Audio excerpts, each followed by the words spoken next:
guys, so today is our last day in Houston and we drove to Galveston, which is a city nearby, about half an hour away, and we have a really special treat for you today. So we are in Galveston Naval Museum. What you see behind me is a submarine and a destroyer of the time of World War II. So we'll go inside and learn the history of these submarines and see how the soldiers lived back then. Let's go. An authentic World War II submarine, painted all black. You might ask, well, why black? Wouldn't that be more visible in the water? But apparently not. If you're very close to the water surface, the black color would actually reflect the least light. It would provide you with the best camouflage.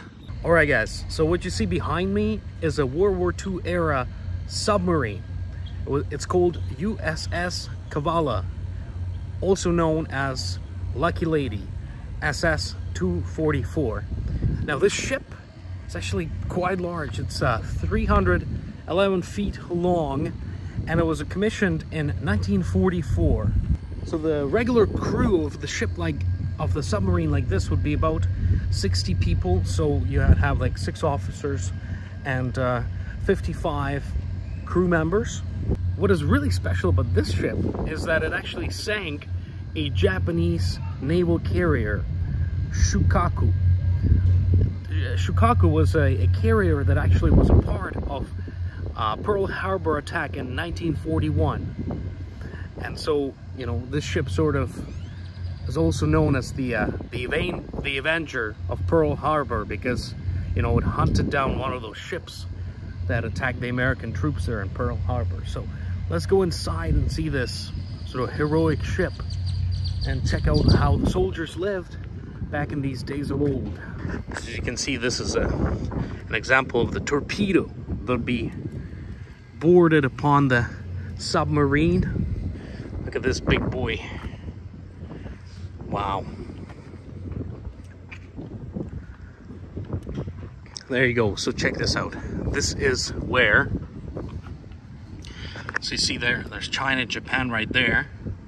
So right near the Philippines, that's where the Shikaku sunken happened. This is where this submarine heroically downed as a Japanese naval carrier. All right, let's go inside and explore. All right, so right now we are on the deck of the submarine. As you can see, it's been sort of overlaid with planks. But back then, of course, none of that would be here. You would just have the pieces of metal like this. And here, as a part of the submarine that would surface up for the lookout. So let's see if we can get closer to... So how cool is that? This submarine actually took part in fighting the Japanese in World War II. Wow. Not every day you get a chance to see this. Look at that. There's the lookout right there. You see the periscope? So that would exit from the water and give the crew the view of what's going on. And here, sort of the commander lookout with the observing deck. Wow, really cool. Okay, let's walk in. Let's go inside. Gotta watch your step. Okay, let's descend very carefully. Oh. Wow. So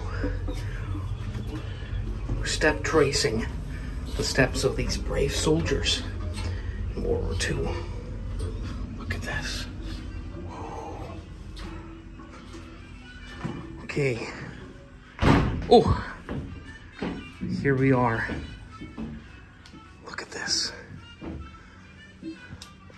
Here's a latch that would open and you can go up. Perhaps this is, yeah, there you go, escape hatch. So if all was failed, you can sort of, this is the emergency exit. You would climb there and hand crank it open and have a chance to escape before the ship sinks or burns down. Wow, look at this. So right now we're standing in the torpedo room. So this is where the war would happen. So you would have soldiers standing behind these machineries and actually guiding the torpedoes. Some of which were acoustic guided, some of which were electrically propelled. But this is where it would happen, in this torpedo room. Look at this complex machinery. All the different levers that you would have to be in charge to properly guide these war beasts. Look at these big boys. There's quite a few torpedoes here, so there would be, they say there would be about 4 torpedoes placed here at any time. Here we're looking at Mark 16 torpedo. So it's single speed gas steam turbine torpedo.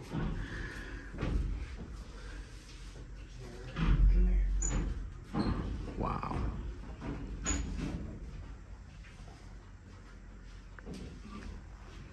Fantastic. But yeah, look at that. All the different technology that would have to be masterly used to guide these torpedoes. See, there you go. Torpedo gyro angle settings. So there you would set the settings where you would like the torpedoes to go. And then these things would propel them out. Neat, eh? Here near the torpedo room, this thing right here is a signal ejector. So if you wanted to send out a signal to the nearby friendly ships to let them know maybe you need help, or maybe that you're gonna attack or something, this is what you would use. So I guess you would load something in here and then it would go out of the hull of the submarine. Look at this officer's head. So this is this is the toilets that they used. Pretty spacious, pretty cool, huh? There we go. Here's the underwater sound gear. You know, it's kind of cool as you go through the submarine, they have sort of the music of that era playing in the background, so it puts you, sort of immerses you in that setting of World War II. But can you imagine being in this room? You know, you're hundreds of meters underground. There's maybe depth charges exploding. You can kind of hear them, you know, echoing through these walls. You know, the soldiers are running around, they're sweaty, they're sort of panicking, they're focused, shooting the torpedoes off. The sound that it would create, it would be a surreal experience. It's hard to imagine what it would have been like. And knowing that you're that deep and there's nowhere to escape, right? You have only one way. One way is to win, or you'll perish. So, sort of high stress environment. Okay, let's keep moving. Okay, so now we're walking through this little door to the headquarters, to the space. Now we're walking to the living quarters. So look at this. This seems to be the kitchen. So quite compact. Little sink. You know, some cupboards for storing food. Perhaps this is to, you know, siphon out the smoke. Sorry, sir. Oh, look at this. The Dead Reckoning Tracer. So I guess this is where the measurements would be taken. So you'd have the commanders, the officers sitting here, and they would measure out the route for the day. You know, they would have sophisticated guiding systems. Here's what it would look like. Look at this. So, you know, in this room is where the officers would basically try to recreate a GPS. No, there was no such thing back then, so you would have to rely on sort of prediction of where you're going. So, you know, on tables like these, you would sort of put your maps there, and you would map it all out, and it will tell you sort of how your ship is gonna go. But you know, it'd be very inaccurate sometimes, especially if you use it for a long time without surfacing. Eventually the current and other factors would sort of drift you off, and so every now and then you would have to go up and check your bearings. But this is where they try to recreate that GPS tracking and plan their route. Well, look at this. On the other side, there's sleeping quarters for, I'm not sure if this is the officers, but it might be for the officers, because it is close to the plotting room, and it's rather large, because you have to remember this ship carried about 60 people. So I'm thinking this is where the high command would sleep, about 6 of them. Oh yeah, duh. Well, it says right here, officers' quarters. So yes, so this is a luxurious sleeping space. What you guys are looking at, this is like plenty of space, good blankets, good mattresses. This is like 5-star. We haven't seen the soldier where the regular privates would sleep. And this right here would be the room for the commander of the ship. As you can see, way more sophisticated. You would have a space for a table. You can have your maps and books. So here we're looking at Captain Herman Kostler. So he was in charge of the submarine when the heroic downing of the Japanese naval carrier happened. So this is exactly where he would sleep. Those sleepless nights, you know, planning and hunting down the Japanese ships. This is exactly where he slept and took care of himself. There's a little mirror and washing. And what do we have here? The executive officer, so first lieutenant. So this is the second in command of the ship. He'd be here, and you can see his uniform. So this is what he would look like on a daily basis.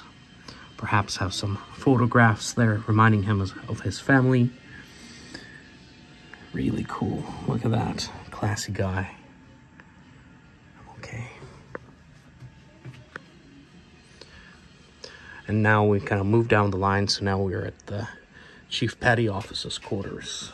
So you know we're in this room, and there's space for 1, 2, 3, 4. I'm assuming there was maybe a 5th place here. But can you imagine you're sleeping, all of a sudden the alarm goes off, and everybody has to dress very quickly, right? Because you have to get to your torpedo stations and commanding stations.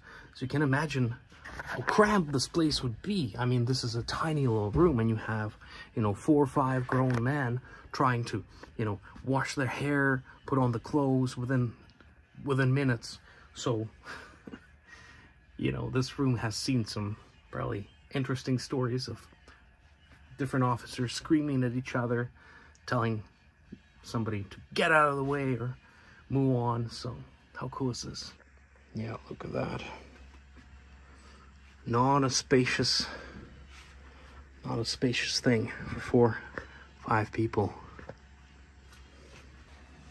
All right, so let's keep going through these tiny hallways. What is this? Ship's office. So this is, you know, where memos would be written, orders would be maybe received through the radio or whatnot. Huh. Here's a photograph of the sailors. So they're right there. Look at that.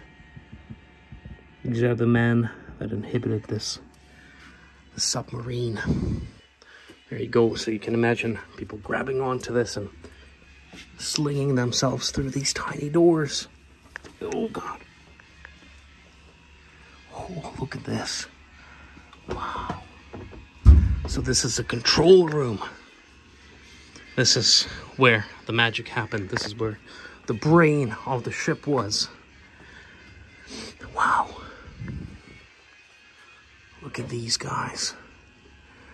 You really have to watch your head. There's not much space here. But you know, this is where every movement of the ship would be made. You would have, of course, you know, the commanding officer standing here, sort of telling soldiers what to do, which lever to pull.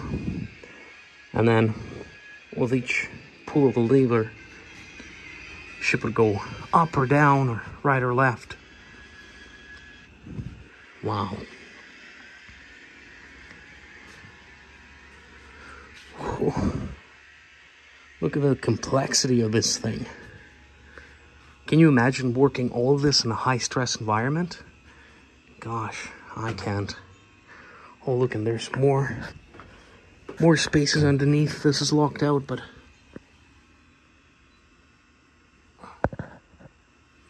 as you can see, there's compartments downstairs as well. Here's the main compass. Wow. Okay. Yeah, see, look at this. Blow man safety tank.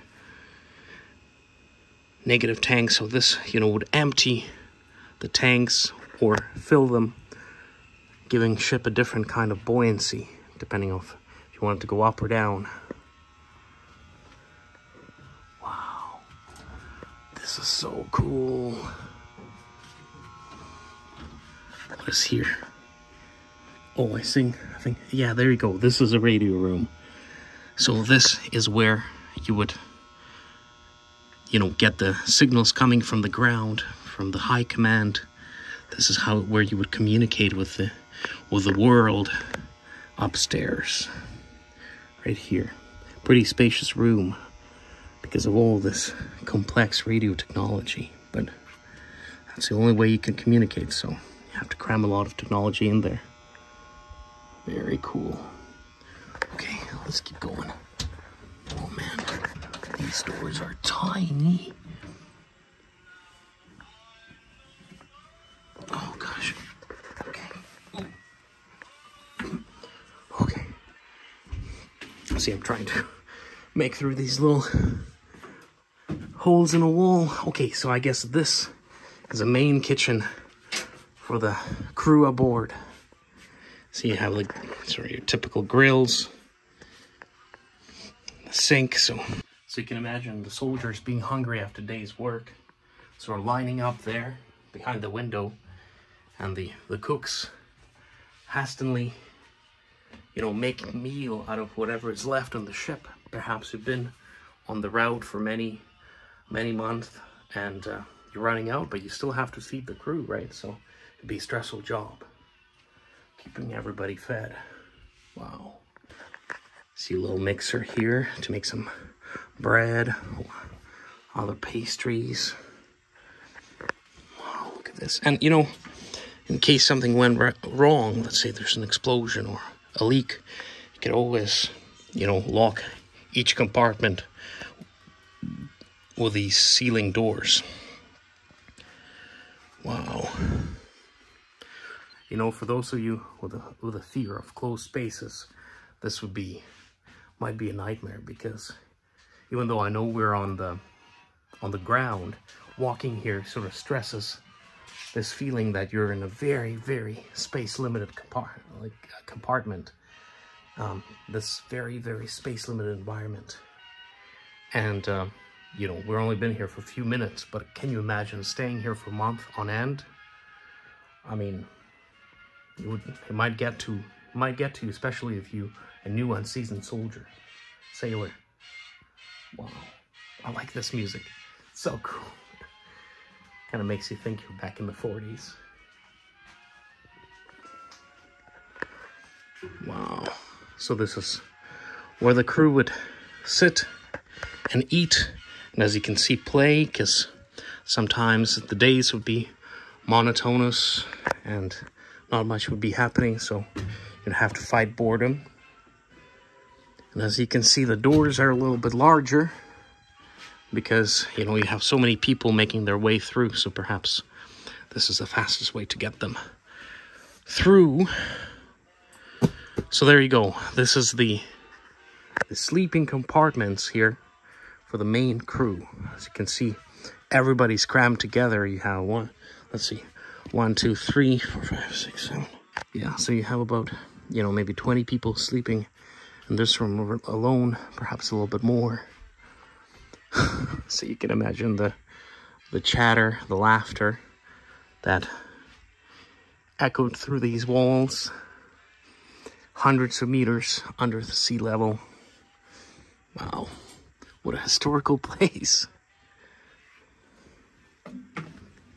Again, here you have the washroom location. So you have 2 toilets.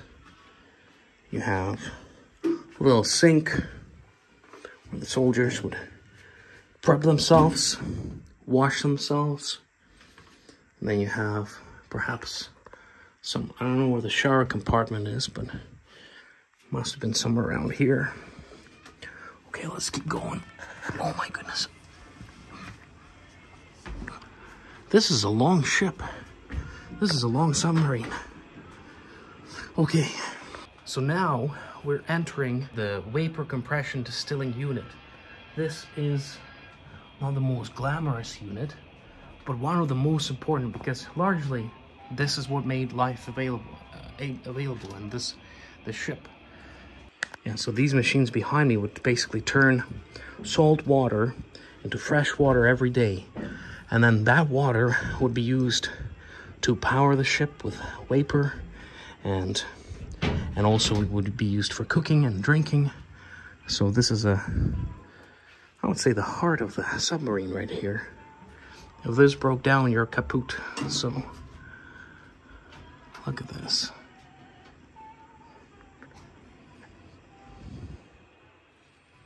Wow. Okay, let's keep going. Oh, okay. Okay, what is this room? Okay. Oh, I think this is still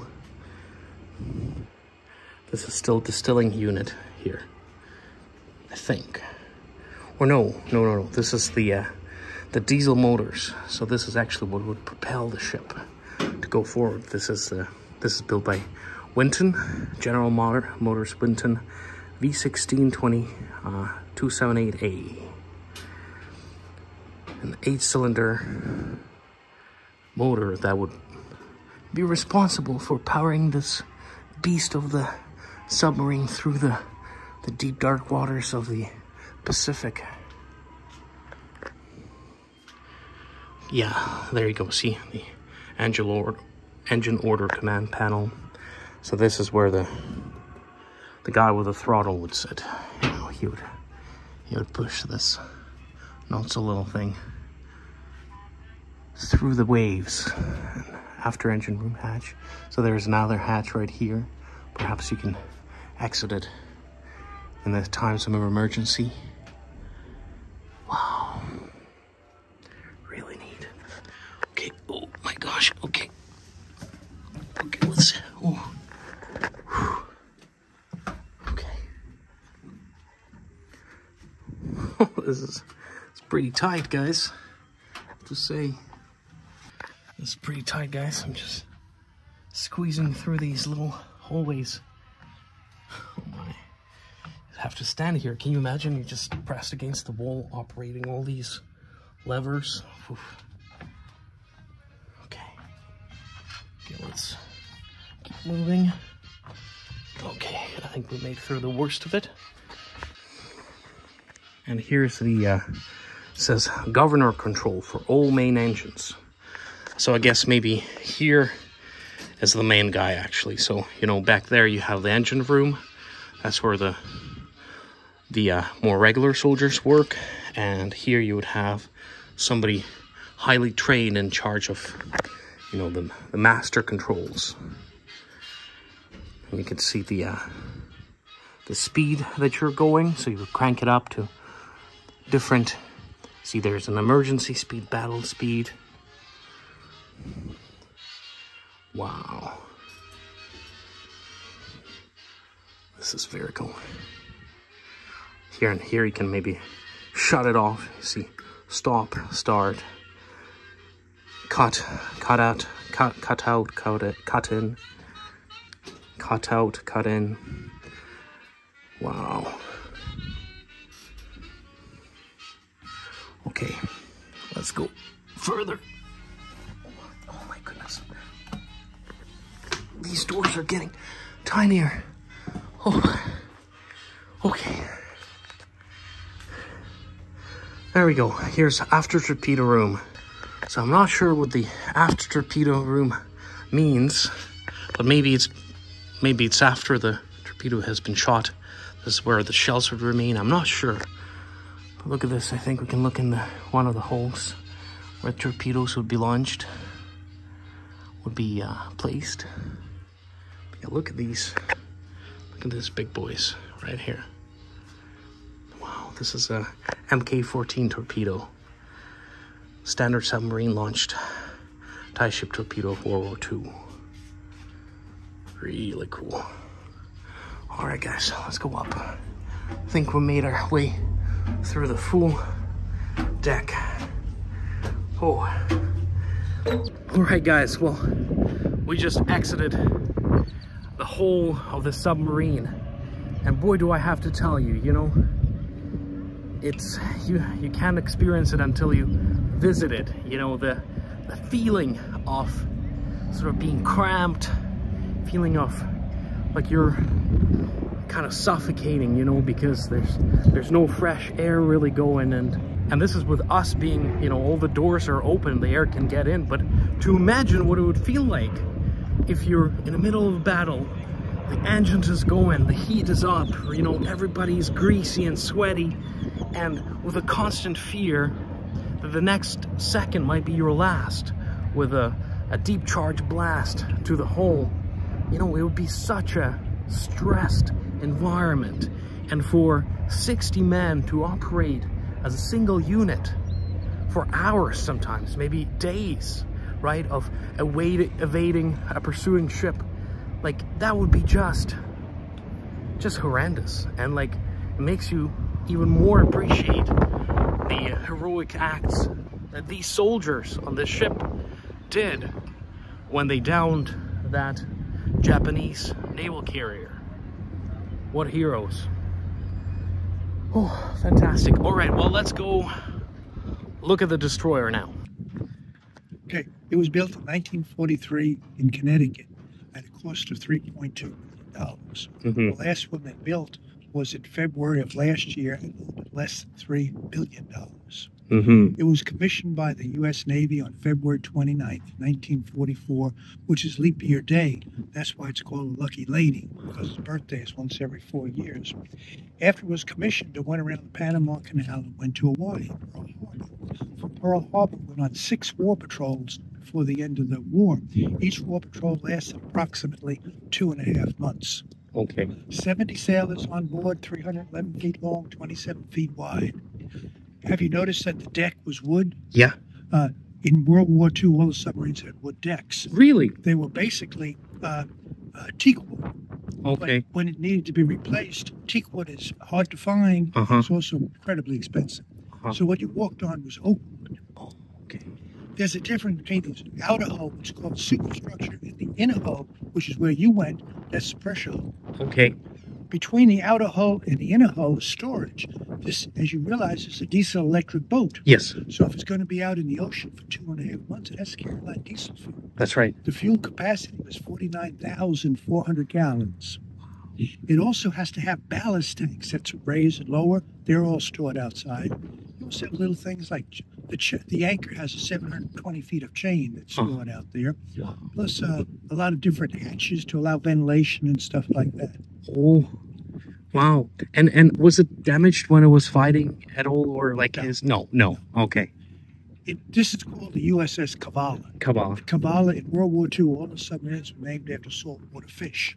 The Kavala was found in the Western Atlantic, right outside of South America. Disney Corporation made the logo for many other submarines. And this is the logo for the Kavala. Whoa. You got it.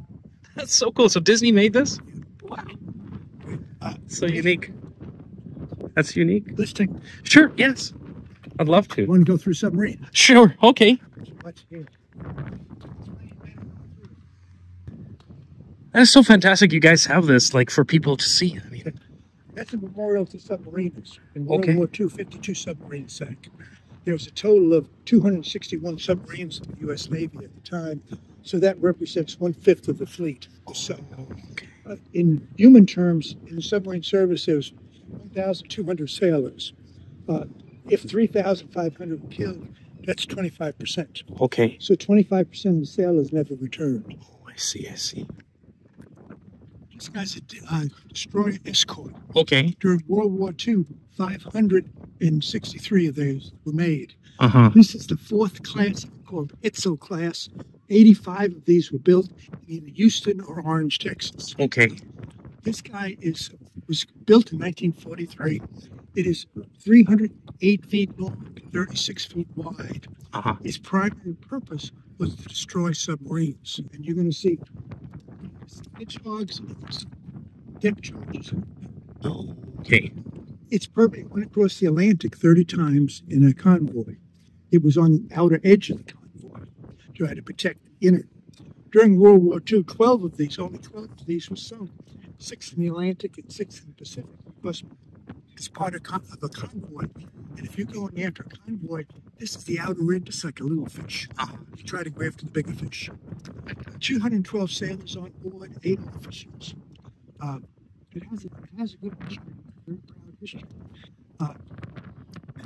The guns and everything else are interesting. You can sit on the guns and ride them, but that's not what you want to hear. Basically, any questions about it? Well, where did it see? Like, did it shoot at anything like during that convoys, or was it pretty smooth sailing for the? No. During World War II, its purpose was to Uh-huh. destroy submarines. Uh-huh. It fired depth charges and hedgehogs against submarines, but has no confirmed kills. But it might be, right? Like, is there? No. You never know, right? You don't know. Uh-huh. You don't know. Interesting. You know, this guy sunk aircraft. Yes. Yeah. Interesting. And I had a question. I was like in the room there. It says after torpedo room. Why is it after torpedo room? Okay. Front of the boat is forward. Yeah. Oh. So shooting back. Yeah. Front of the boat, there are 16 torpedoes. Okay. Offense. 8 in the back shoots backwards. Okay. In World War II, once a torpedo was loaded, you could adjust its depth and angle, but once it's fired, you had no control over it. Mm-hmm. Modern submarines, you can control a torpedo after it fires, so that room doesn't exist. Oh, I see. So you only have it on the very front. And modern submarines would be much larger than this, right? That's correct. Like, how much larger would they be? Like, The largest- twice or? Oh, remember, this is 311 feet. Yeah. The largest one we have is 560 feet. Whew. But the average one is about 400 some odd feet. Okay. And they usually have about 150 sailors on board. And, you know, women are allowed on submarines. Right. Because this had no creature code, very little creature comforts. Okay. Now it's a whole lot nicer. You have like the different compartments or different. Very nice, very Wow. nice. And sorry, what's your name? John, John. Thank you so much, John. have a good trip home. All right, guys. Well, we just had a fantastic little exclusive interview with one of the curators here at the museum, John. So he told us a little bit about the submarine and about this destroyer right here. So USS Stewart, a destroyer. This is what was used to actually hunt down the submarines like we just saw. So it would have the depth charges and hedgehog explosion bombs on its hull. So let's go through and see this unique World War II ship that would house about 150 crew members at any given time. All right, guys, let's walk the deck of this beast, the shark of the sea.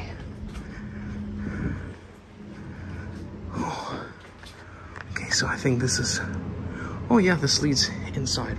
Should we go? I think we should. But first, let's walk in this, on this level. See what we can find.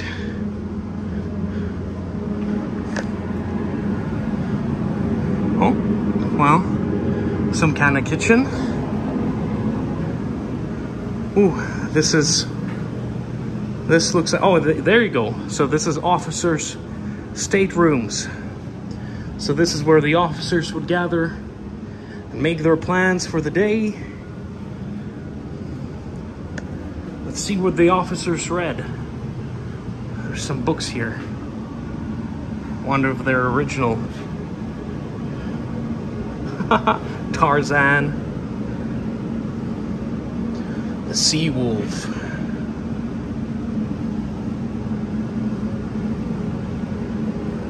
Encyclopedias.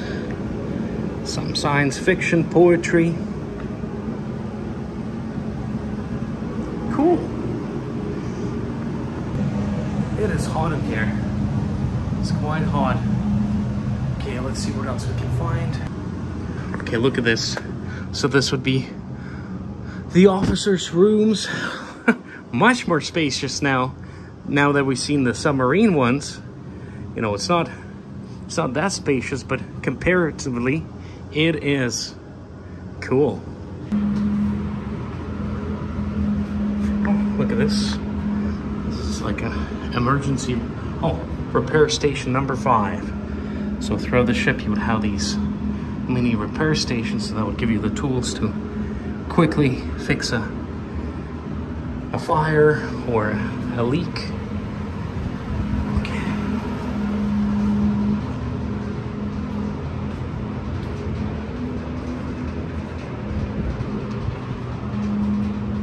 All right, well, nothing too much here. What is this? Nothing too much here. Let's see, we're like in almost the front of the ship. Oh, engineer office. Here's that.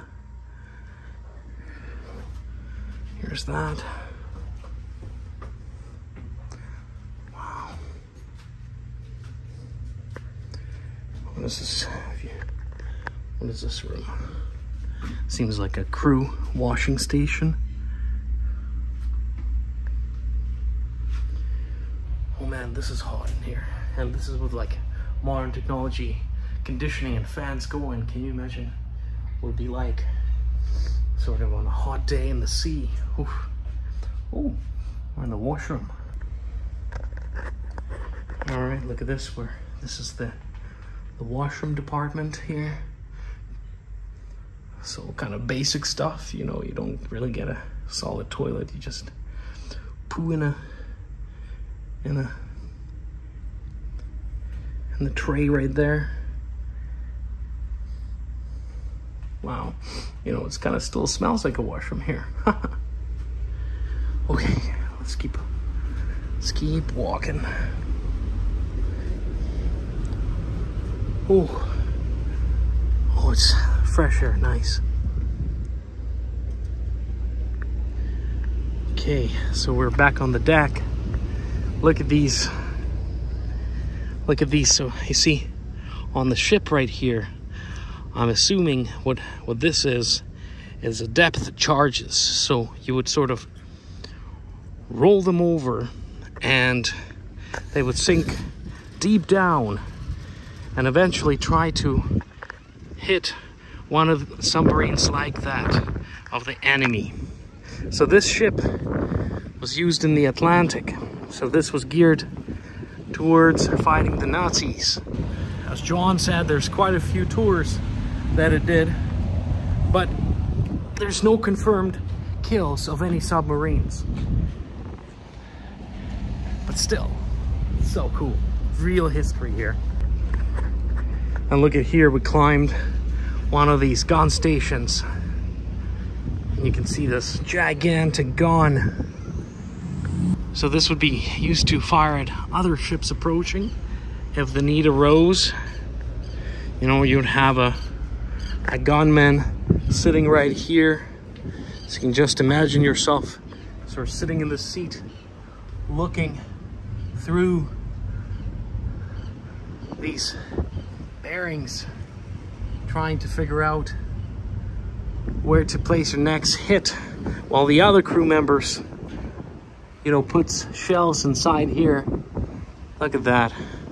How cool is this? And another one, you know, cranking her up or down left and right. Really cool. And right there, I think, is the anti-aircraft guns. So these would fire smaller bullets and try to defend the ship against the incoming aerial attacks. And yeah, here on the sides, as I told you guys, you see different weapons. So I think these ones are hedgehogs, and then the barrels are the depth charges. So, you know, they would be basically thrown overboard. They would then sink and hopefully hit one of the submarines underneath. So this is a hunter. You know, if you're a part of this ship, you are hunting these German sea wolves, wolf packs of U-boats. Yeah, there you go. There's another anti-airgun craft right there. Anti-aircraft gun. By the way, look how pretty this is. We're just in the harbor here off Galveston. So we have this beautiful view of the Mexican Gulf. Pretty cool.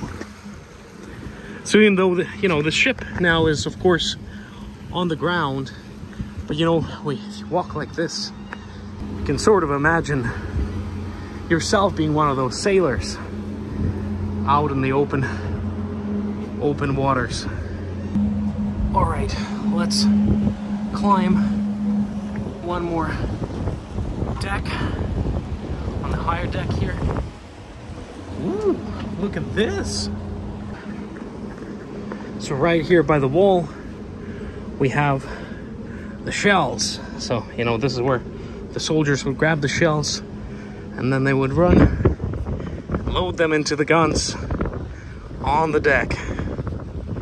Okay, let's go check this out. Wow. So we're on the, like a third level now of the ship. I really like this museum, you know? There's no guided tour, you just go explore. Okay, look at this. Here's a, I'm not sure, but I think this is anti-aerial gun. Let's see if I can show you the inside. Yeah, so this is, all guns would be blazing. So this ship hasn't seen it, but many others have. So you can just imagine, you know, these soldiers sitting here, so looking up in the sky, trying to mark that little dot far, far away that would eventually come towards them and throw bombs on them. So they would have to be very careful and pinpoint it way, way, way before it approaches them and start shooting these massive shells at it. Look at this. I think this is the aim. Look how tiny this thing is, right? Wow. Really cool. More guns here. And even more right here. Oh, this would be a dangerous vessel. You know, it's not too big, but it is hella armed. You know, look at this. 1, 2, 3, 4. Just on this deck alone. Really cool. Okay, let's keep going. All right. We're going to climb even higher, but look at this. You really have to watch your step. Everything is very tiny. Oh man. Okay.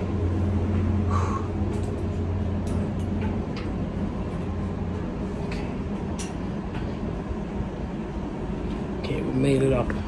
See how steep that is? Woo. Okay, so here we have the Combat Information Center. So here you would have all the signals that you would catch from under the water would be picked up there on these radars. And so from here you can sort of analyze where you think those submarines are. And here you would plot your route and their route. And from here, the orders disseminate to the crew where to throw the bombs. And here, of course, is the main engine room. So this is where, you know, the captain will be standing, guiding the ship with the main wheel right there, and the compass, and changing the speeds right there. Look at that. You know, and of course, as cool as this place is right here, it is very dangerous to be right here, because the enemy would know that the brains of the ship are all located within this very limited space. So if you can have a direct hit come right in the commanding posts here, you would basically stop the ship. You know, the soldiers would be at loss of what to shoot and where to go. So the tower, as it's called, would always be the primary target for the enemy to either bomb or shoot a cannon at. So being here, although you might not be hands on deck, you might not be shooting the gun, or you might not be loading torpedoes or throwing depth charges, you are the target constantly. So these men would constantly live in that danger. What heroes, hey? Really cool. Okay, well, we can't go any further up, so let's walk out of here. Oh, cool. Okay, so it appears here, see right here, you would have one of the projectors. So if you would need to send SOS signal, you know, you see how it has a shutter there? So it just open up, close up, open up, close up.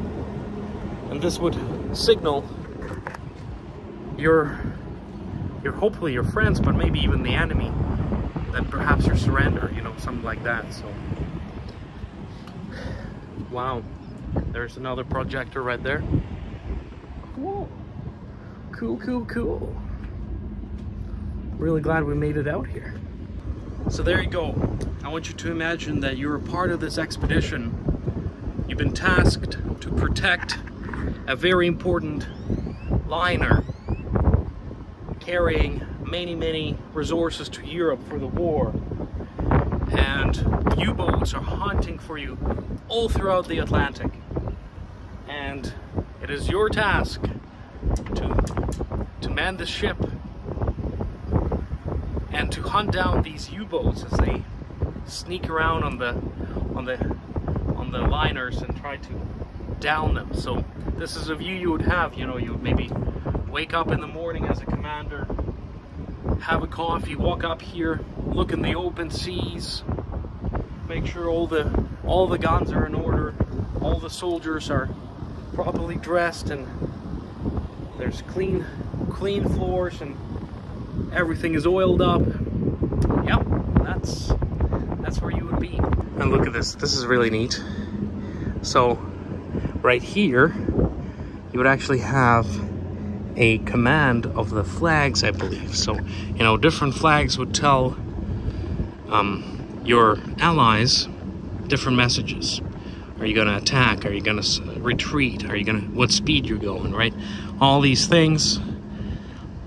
So here, you know, you would have some kind of panel, and depending what flag you want to raise, you would do that right here, looking at the markers. And then it would go up right there. It's a really cool flag command post. Look at that. All right. Oh my. Gotta be careful. Okay, well, let's go down.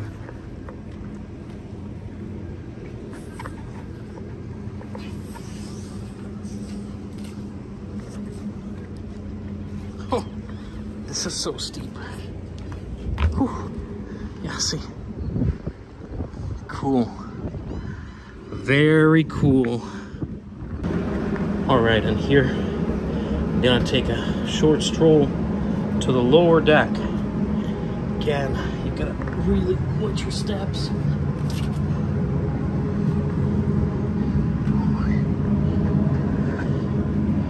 Okay.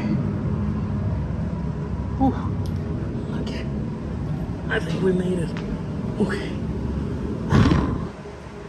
Oh, look at this ice cream machine. So they would have machines for ice cream. Huh. This is cool. I guess in this hot environment, that would be both soothing and required. And this, of course, are the bunk beds of the main crew. Maybe this would be actually the bunk beds for the chefs, I'm assuming, right? This is sort of your standard plate for food. This is the kitchen right here. Yeah, there we go. All right, so we found it. This is the bunk bed compartment. This is where the regular sailors would sleep. As you can see, there'd be tens of men in each room, and perhaps more under there, I don't know, but wow. Can you imagine? Can you imagine like 100 men on a ship, tired, stressed, lonesome for their families and girlfriends? It would be sort of be an interesting environment. I wish there was a recorder on in these bunk bed compartments, because then I'm sure we would hear a lot of funny stories and soldiers sort of screaming and at each other and horsing around. Okay, this seems like this is probably some kind of, oh, Chief Petty Officer. So right now we're walking in the Chief Petty Officer room. So this would be sailors of a higher standing. So they would have a little bit more privacy. As you can see, sort of a separate room. Oh, it's hot in here. Can you imagine being here? Maybe perhaps you're sleeping. This is the hole right here. And all of a sudden, you know, explosion, a rocket, a missile or a torpedo hits the side of the ship, and the water just starts gushing in, filling this whole place within seconds, and you're there sleeping, so you have to put on, you know, grab somewhat of your belongings, or maybe just rush for the door and try to escape before the water completely fills it out, and then finding yourself in the middle of an ocean. Perhaps there's no support, just floating there, right? Sharks, salt water, burning sun. You know, only the lucky ones would survive, but how many perished, right, in circumstances just like these? You know, everything is fine 1 second, and then boom, a torpedo from a submarine, and you're going down within a minute. You can never really be relaxed in these ships. Wow. So there you go. This is where real World War II veterans slept, lived, fought. And what a treat it is to visit this historical monument here in Galveston. Well, and there you guys go. We visited Galveston Navy Museum today. We saw this amazing destroyer that seen so much action in Atlantic. It doesn't have a record of actually sinking a U-boat, but you never know, right? Like when you drop these charges, maybe you hit something and you just never know. But behind me here, we have another amazing piece of history. This spectacular submarine that is actually responsible for sinking in one of the Japanese naval carriers that was responsible for attacking Pearl Harbor. So this ship sort of revenged those thousands of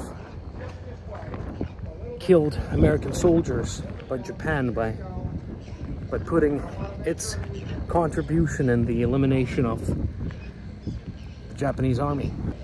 Amazing. All right, guys. Well, I hope you enjoy, and till the next time.